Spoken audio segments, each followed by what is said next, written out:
So as we continue these Acts of the Apostles, the unfolding, this unveiling of the early church, of how these men who walked with Jesus, lived with Jesus, witnessed the death and the resurrection, how they responded to this amazing and beautiful grace, how they actually lived the life in the Spirit.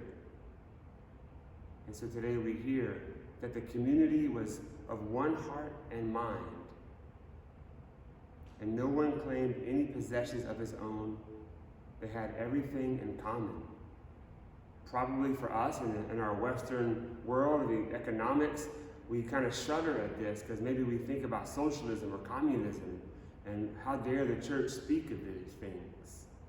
But this is how the early church lived. It wasn't by a government dictate or by any type of force.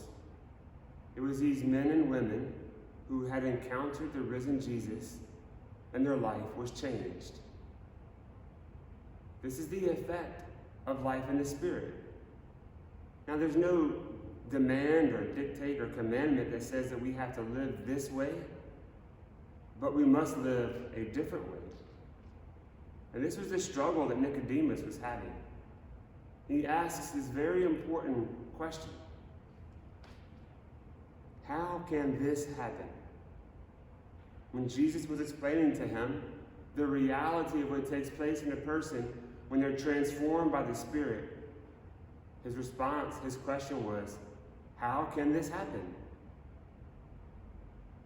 When we are stuck in a natural worldview, when we deny the supernatural, when we think about faith as just these pipe dreams or these hopes, these wishes, these desires, and it's something that happens when we die, when it's far off in the future, or when it's for church and for prayer, when we separate our faith life, when we don't realize that the life in the Spirit is all-encompassing, it's all or nothing, then we, like Nicodemus, are stuck in this question of, how can this happen? How can we enter into new life? And this season of Easter, these 50 days where we can slow down and really bask in the reality of the risen Lord. And as Mother Church daily gives us these scriptures, particularly from the Acts of the Apostles, to give us a first-hand account of that first-hand witness of what the early church did, of how they responded to the Spirit. So that here we are 2,000 years later, we have no excuse. We can't say that we don't know, that we don't have the opportunity. That we can enter into the Scriptures.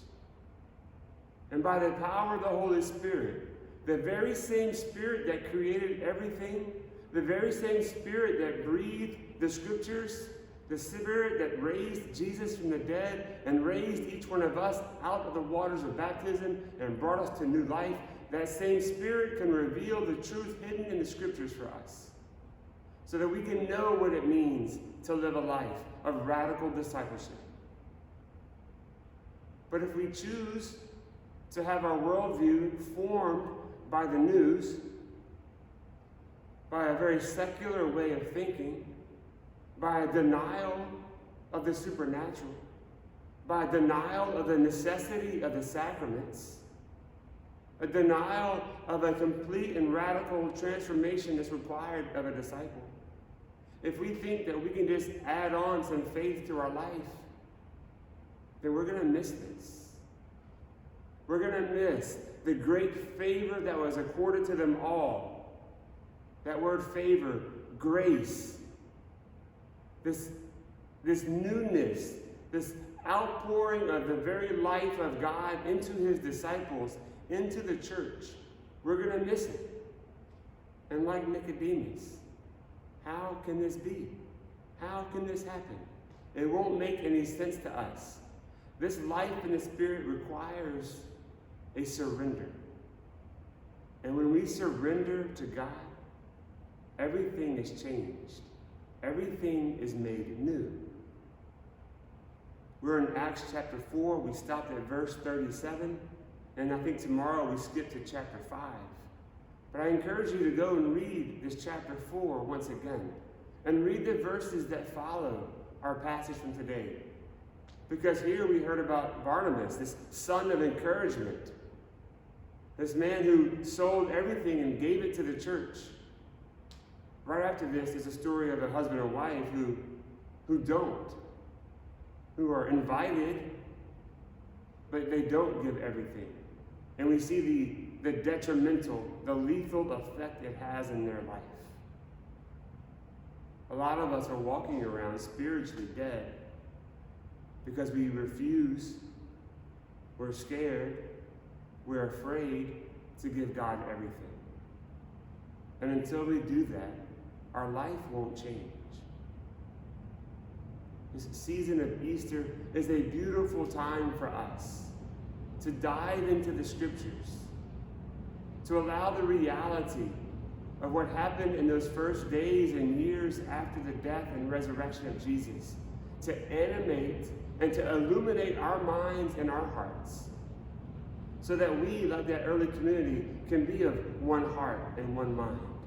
Not doing our own thing, not seeking after our own selfish pleasures and our own selfish gain, but completely and radically surrendered to the life-saving message of Jesus Christ, so that nothing else matters. I will freely give away everything I have because I have the one thing that truly matters.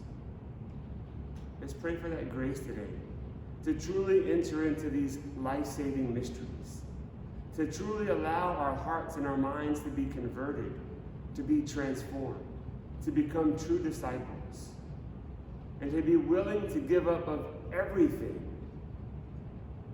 so that we can truly possess the one thing, that one thing, Jesus Christ. Amen.